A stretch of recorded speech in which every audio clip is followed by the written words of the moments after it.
Hello, my name is Jeremy. This is Red Means Recording, and as many of you have asked for this, I am now delivering it to you hot and fresh, as some people might say.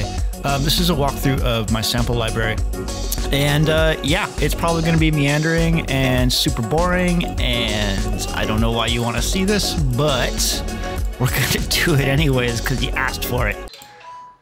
Thank you, phone. This is Ableton. I have my samples here on an SSD, which makes it super fast.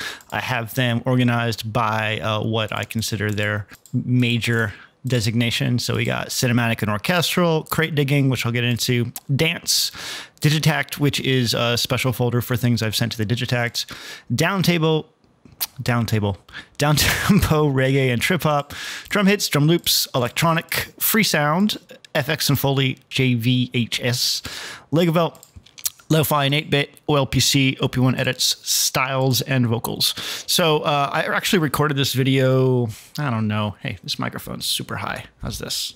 I feel weird when you can't see my mouth. It feels like I'm hiding from you. I recorded this video actually a few months ago and thought it was shit, and then deleted it, and then since then deleted a bunch of my samples. So we're doing it fresh with what I have now, sort of a very pared down sort of thing. I used to have like 30 gigs of samples. I don't have that anymore. Just kind of the essentials, or what I think might be the essentials. So let's start at the top.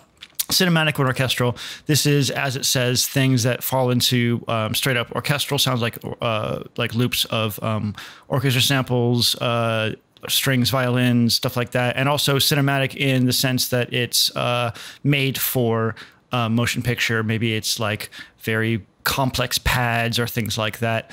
Yeah, just kind of random stuff. I have some of the oldest stuff I have are these Sony loops. Back in the day when I was using SoundForge Acid, I started collecting a ton of loops. And yeah, that's part of what's going on here with that. So I don't know when I'm ever going to use this stuff, but sometimes all you need is a tiny, tiny, tiny piece of something.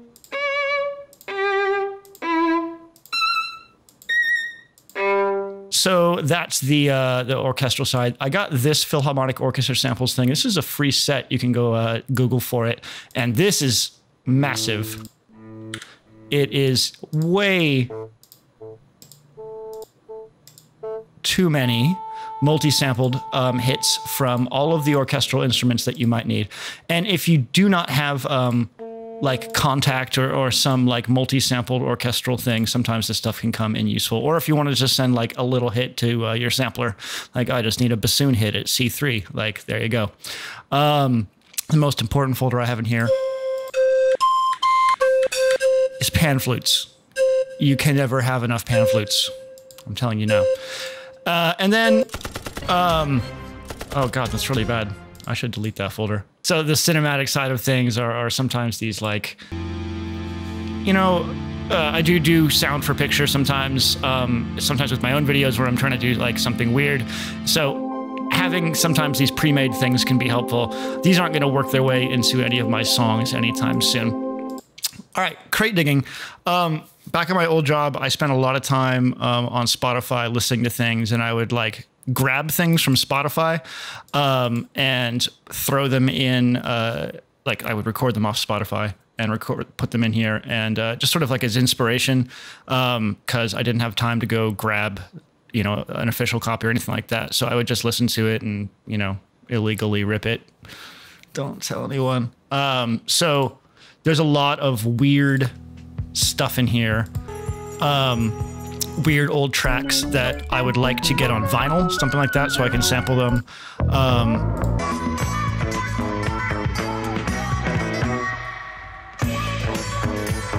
Yeah, inspiration, mostly. I mean, this is a lot of vintage, literally like crate digging, like if you'd go and grab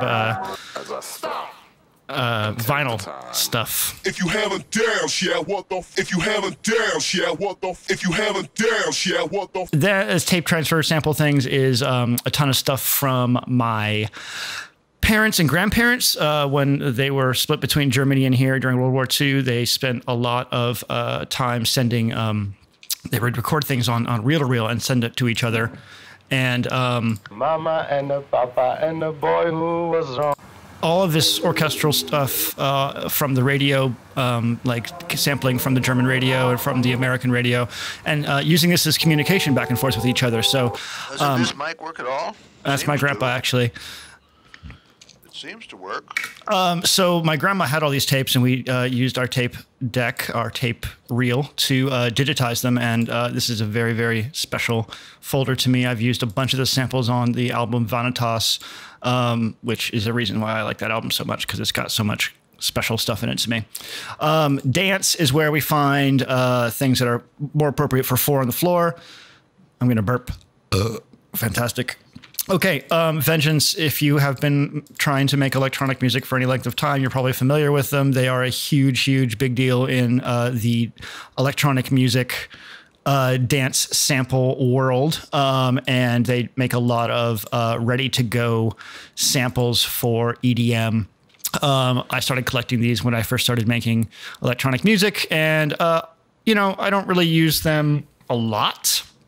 But every once in a while, I will reach for some of the stuff that is in here if I need a specific sound. I've gotten very, very accustomed to these things, so I know exactly what to reach for if I want to find something, which is a really important, I think that's the most important thing about a sample library. It doesn't matter how many samples you have if you don't know like what's there. So if you have a gigantic sample library and you're like, I don't know what's there, I don't know what to do with the sample library, and you're spending 24 minutes trying to find a sample, then you're wasting your time, and you should probably pare down your sample library. Sennheiser is another maker of samples. Some of their stabs and stuff like that I collected. I use a lot of this stuff for the Digitact. These tiny little one-hit stabs are incredibly great for a sampler like the Digitact. So, like, I think all 4 of these folders are just sitting on the Digitact for me to use. And then I have some of these demo packs here. When you're just starting out and you want samples to put into your library, places like Prime Loops and Loop Masters and stuff like that will sometimes offer a demo pack of the sample pack, and I highly encourage you to collect these. It's just a lot of useful stuff, and you can start making a small collection that you can use in your own productions for free, which is pretty sweet. And then Xfer, this is deadmau5's sample CD, the first one he came out with, and there are a ton of one-hits for kicks and stuff like that that all sort of have his signature sound on it. It's a little overwhelming, honestly. I don't reach for this a lot, but I do know that, like, oh, I need a clap that sounds like it would be something in a deadmau5, like a minimal house or minimal tech house or electro house. I'm like, I know where to reach for. It's that CD right there. Digitact samples. This is sort of a dumping ground for things that I send to the Digitact. I copy them and put them in here, so I know what I have sent there. There are duplicates of all of my things in here. So this isn't really something I actively reach for when I'm composing in Ableton. It's just there because I want to make sure I know what's on the Digitact. Down-tempo reggae and trip-hop. Okay, so you can see there's not a lot in here. Samplifieds, Lo-Fi and Chill, and XOXO. I use both of these in OP1 videos. I used Lo-Fi and Chill for Tenalist, and I used XO and XO for iTie. I really like these, what do you call them? Libraries? Jesus, words. I really love these libraries quite a bit, and still reach for them because they're modern sounding, but also very in my genre, which is that of pads and big sweeping things. This Elab abstract hip hop, this is one of the first sample CDs I got when I was working in, like, I think Fruity Loops or SoundForge. And man, this thing has stayed with me forever, and I have used it so effing much. Like, this is probably my favorite sample CD I have. It's very lo-fi hip hop stuff. So a lot of really great dirty loops, and then these really, like, cool sounding lo-fi instrument things that sound like they came from vinyl. Everything just sounds like it was ripped from vinyl. And while it's great to rip things from vinyl yourself, you know, some of us don't have time to spend crate digging all the time and doing that. So God bless you, Elab, because it's just a really phenomenal sample CD. Drum hits are for single drum hits. I have a lot here. This Akai Mega Dance Drums things was from an old Akai sampler. It's split up into hip hop and house stuff, multiple CDs, because that's how the thing worked, or discs, I guess. I'm not really sure which sampler it was meant for. It came on a CD-ROM, and I've lost the CD-ROM a long time ago, but it exists still here. So lots of snares, lots of just ungodly amounts of every type of thing that you might want for house or hip hop. That's how they like genreize it, but it's appropriate for anything that you want to use it for. And I get a lot of use out of this too, because it's got kind of an old school feel to it, kind of a like lo-fi feel to it. And there's just a lot of variety. I could probably get rid of like all of my single hit dance drums and just use this thing if I wanted to. I have some more modern like trap kind of stuff in here because you know, I like to be able to reach for things that are appropriate for genres, even if I don't know, you know, if I'm not actually like composing in that genre all the time. But I want to have the sounds so that if I do want to speak to that genre, I can reach for something and have it like say the right thing. This Data Drive 80s retro futuristic drum pack falls very much into the thing I was just talking about, where it's like, hey, I want to make something that sounds like this, or this track is going in this direction, blah, blah, blah. Like, I need something that just works for that sound. And this is a free pack. Just Google Data Drive 80s retro futuristic drum pack. I think I mentioned it once before. But a lot of great 80s sounding drums. This 6 right here is one of my favorites. I think 9's really good too. Just like very quintessentially 80s sounding stuff. And if you don't want to go through digging through all of the drum machine sounds that were for there, I mean, it's good to know what drum machines were used for what tracks, so you can reach for those if you want. But sometimes it's nice just to have it all in one place, already kind of processed and everything. These Analog 4 samples, there is a really prolific and talented creator who makes a lot of stuff for the OP1. I'll put their link in the description. They have this packs from them. Hands Make Sounds is a free pack of claps. Claps forever. Mega Drum Machines is Overkill Drum Machines. I think this is actually a free pack too. I'll try to put a link in the description, but you can also Google for this. It is, I think, every freaking drum machine that you could possibly ever want up in here. Everything from classic Roland 808s to things like the Korg M1. I mean, I can't even go through all of this stuff. There's things that you probably didn't even realize had drums. Like, why are you focusing on the Roland JV 1080? Like, but there it is. Look, here's all the famous ones, 808s and all that. All right, that's enough of drum hits. Let's go to drum loops. Drum loops are, as they say, things that work as drum loops. And this All the Breaks thing, I found this via a forum. It is a giant collection of classic breaks. As it says, it claims to be all the breaks. And my goodness, it's got a lot. Some boom bap loops, if I feel lazy. Got some of that. This Beneath the Planet of the Breaks thing has been with me forever. It's one of the first sample CDs I got. I don't reach for it a lot because I think I've exhausted it, but it's in the same vein as that classic breaks thing, except it's royalty free, so I don't have to worry about getting sued if I use it, which is kind of nice, you know, not getting sued.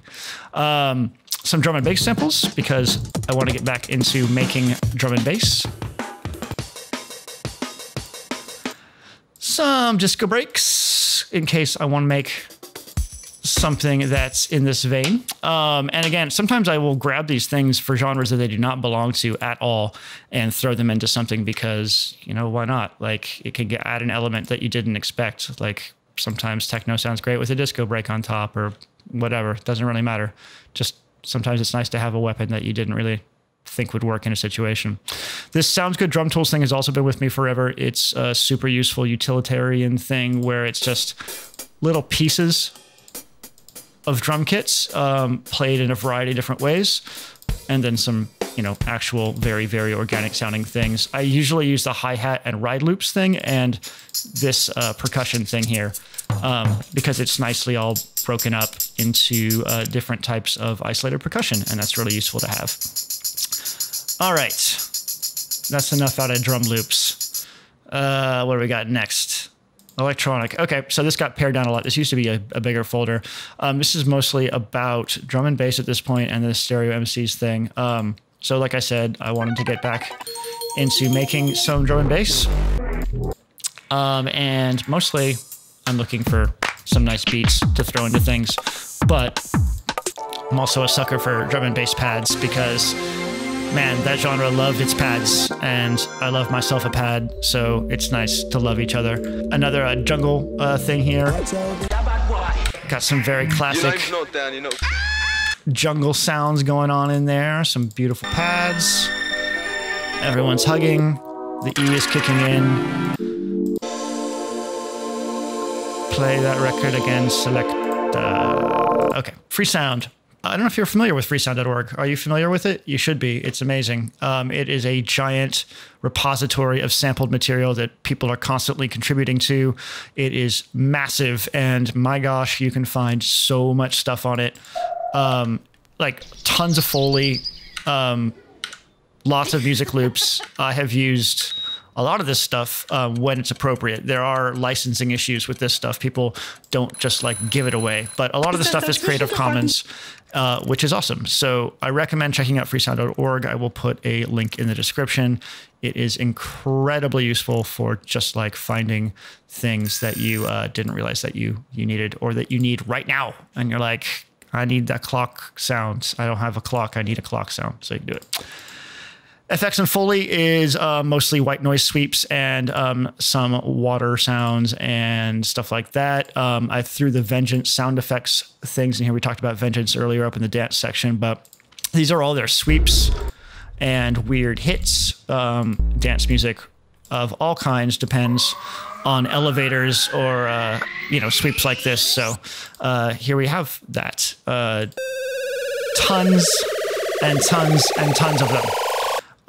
The white noise pack is elevators and the like in various varieties, but all just made with noise. These things are not hard to make, by the way, at all. And I feel bad showing you that I use samples for them. But hey, when you're in the heat of the moment, you don't want to spend 10 minutes making a white noise elevator when you can just grab one from a pack. Bauer, this is something I grabbed.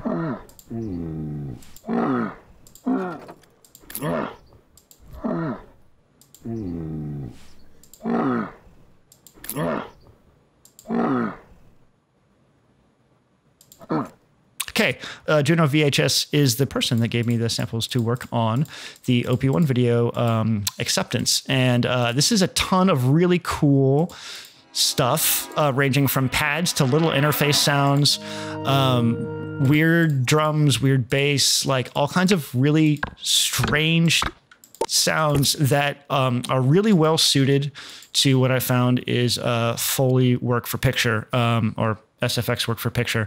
I've been using this at work a ton, where I need like interface sounds or just Foley, like not Foley, excuse me, because it's not real, but like sound effects. And they all have a lot of personality. They're all really unique, and I've found them to be a very useful tool for a lot of things.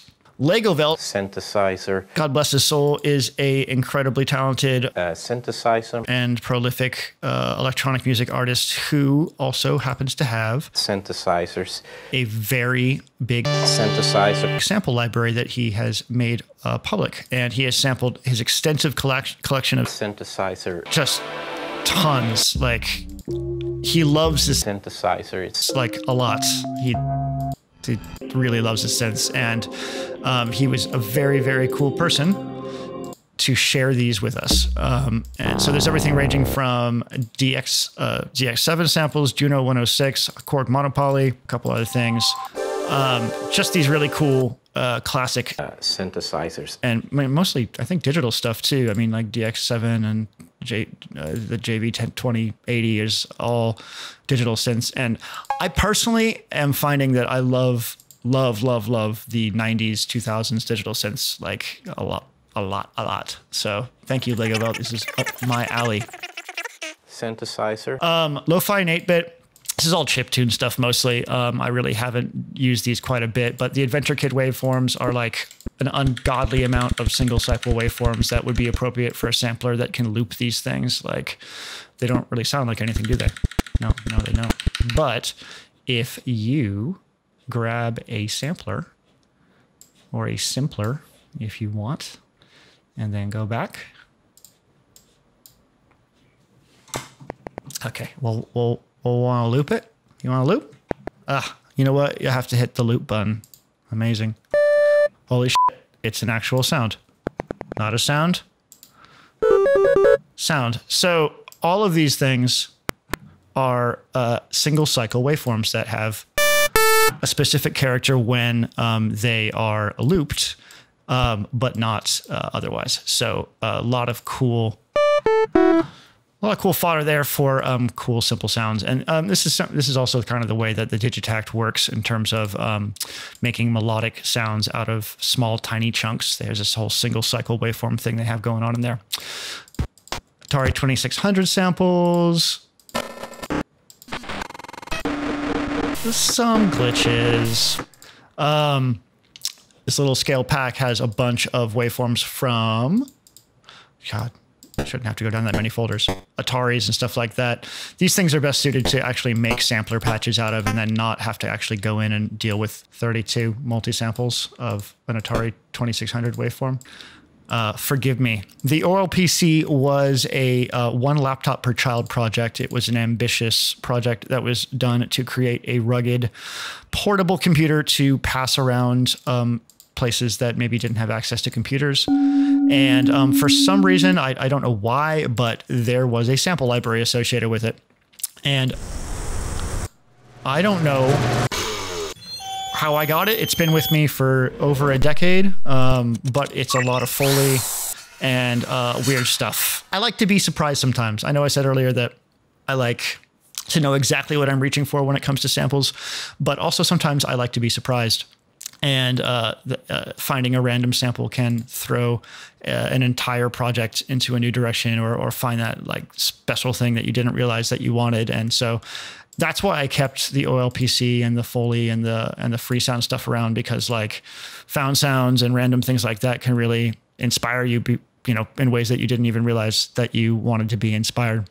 And that's cool. OP1 edits is for things that I'm working on that are going to go to the OP1. So these are like samples from different libraries, like the XOXO and the Juno VHS stuff that I have pitch matched and made into mono AFF samples, stuff like that. And then, like I said, with the Digitakt folder up here, I like to have a folder of those so that, I haven't lost them and they're just ready to go if I ever want to put them back on the OP1. All right, styles.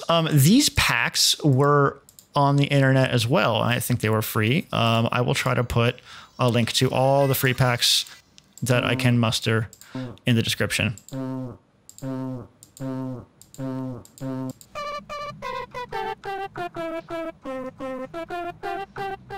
Terrific. A lot of really random shit in here. The way that these packs work is, as far as I can tell, each one had a bunch of producers contribute sets of samples to it.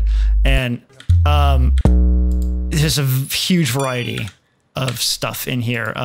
Everything from Foley to music loops to drum kits. So kind of a cool variety of things. And there's 3 packs. So, a lot of random stuff in here. I think I made some kits for the Novation circuit that I used in some of my videos from the Styles pack here. So that's cool. Last but not least, we got vocals. Okay, so I cleared this folder out a lot. I used to have more. These are really random things. People should be free to choose their own religion. Yeah, I don't know, like how many of you can dig how many people there are. That I have. I wanted pitches which lie in between the pitches of the regular instruments. So this is a bunch of random samples that I've collected from movies and stuff like that. A new world of experience awaits. It's not very pretty looking, but it's cozy as a bitch. Apparently, I have a collection of Fritz the Cat samples, some number stations, which I have come to learn are copyrighted.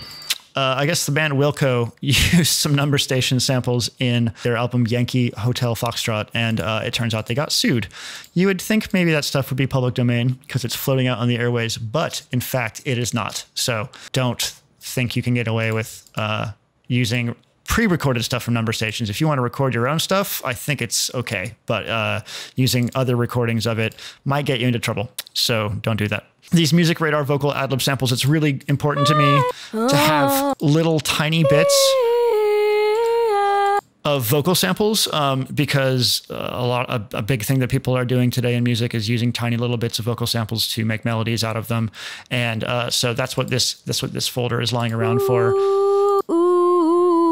Like, it's not that interesting on its own, but okay, taking little bits of them and playing them in a sampler or something like that is hot. I like doing it. Here's the Reggie samples.